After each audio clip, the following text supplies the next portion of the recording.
ত্যাগের দেশ এই ভারত। আমরা এই ভারতবর্ষের প্রতি পদে পদে, প্রতি পলে পলে আমরা ত্যাগের নিশানা দেখতে পাই। এই ত্যাগটা কিভাবে আসে?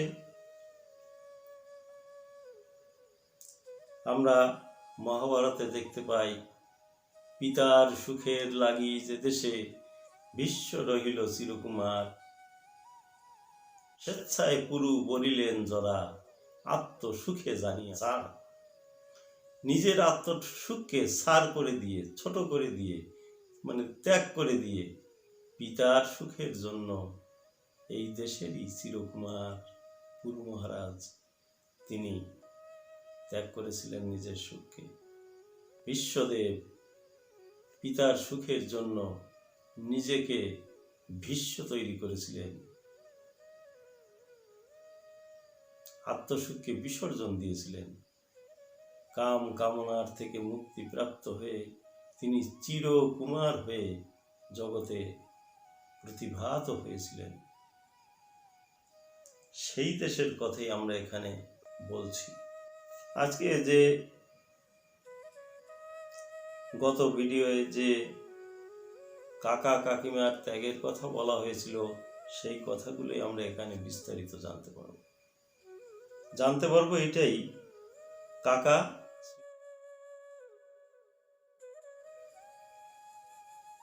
কাকিমা আল্লাদিনী দেবী, এই দুটি মানুষের ত্যাগ কতটুক ছিল এইটুকু দেখলে যে ভারত যে ত্যাগের দেশ, তার মধ্যে যে এখনো সেই ত্যাগ বৃত্তি চলে আসছে, এটা আমরা অনুধাবন করতে পারব। আজ আমরা পাঠ করছি শ্রী নীলকান্ত লীলাবিথি গ্রন্থ, প্রথম খণ্ড গ্রন্থের 29 পৃষ্ঠা। গল্পের শিরোনাম কাকা কাকিমার ত্যাগ। একদিন কর্ণধর বাড়ুরি জমিতে যে কাজ করছেন,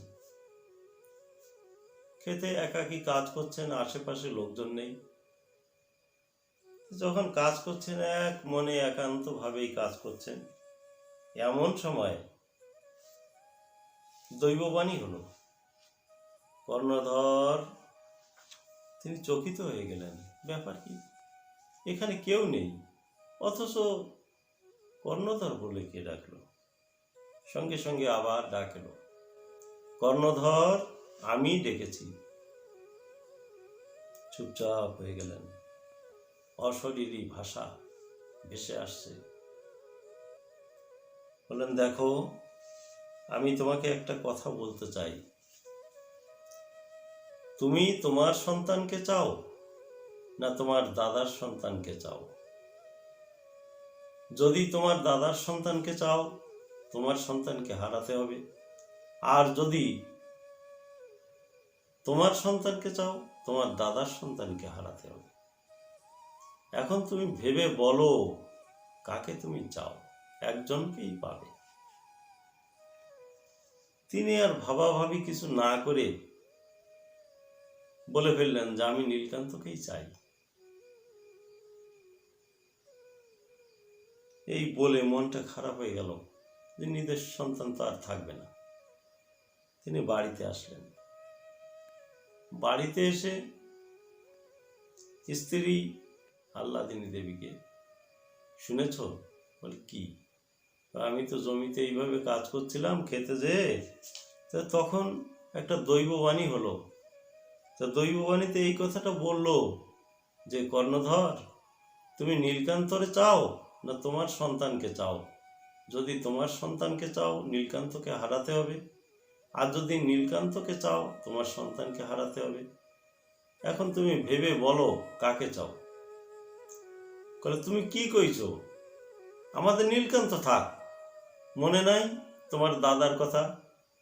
তোমার দাদা যখন চলে যান তখন বলে গেল না, ভাই তুই সন্তানগুলোকে তুই দেখাশোনা করবি। আজকে যদি আমাদের সন্তানকে তুমি চাও, তাহলে দাদার সঙ্গে বেইমানি করা হয়ে যাবে না?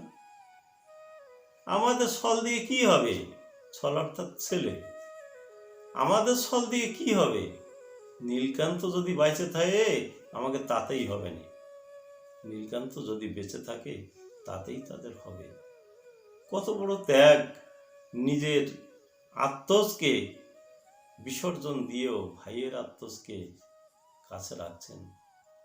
কত শান্তি, কত প্রেম, কত ত্যাগ, কত স্নেহ, কত মমতা তারা উজাড় করে দিলেন সন্তানের উপরে। সেইভাবেই স্নেহের নিগড়ে শ্রী নীলকান্ত বড় হতে লাগলেন।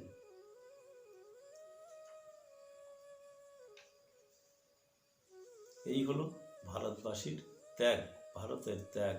শাস্ত্র গ্রন্থ, রামায়ণ, মহাভারত সব কিছুর মধ্যে দেখা যায় ত্যাগ। রামচন্দ্র বনে গেলেন, লক্ষ্মণের কি দরকার ছিল ওই বন জঙ্গলে যে এত বড় কষ্ট ভোগ করার? সীতার কি দরকার ছিল? সীতা রাজপ্রাসাদে থেকে আনন্দ উপভোগ করতে পারতেন না? স্বামীর সঙ্গে যে কত ক্লেশ করে জঙ্গলের পথে হেঁটে চলেছেন, এ কি ত্যাগ! এর মূল্য দেওয়া যায়? এই হচ্ছে ভারতবাসীর ত্যাগ। সেই ভারত মাটিতে জন্ম নিয়ে আমরাও ভাগ্যবান। তাই সকলের কাছে প্রার্থনা রাখি, সকলে ক্ষুদ্র ক্ষুদ্র মোহ মায়া এইগুলো ত্যাগ করে আমরা যেন সবাই এক ত্যাগ মূর্তি ভগবানের শ্রীচরণ তলে আশ্রয় নিতে পারি। এটি আপনাদের সকলের কাছে আমার কামনা। জয় সত্যহরি, জয় সত্যহরি, জয় সত্য।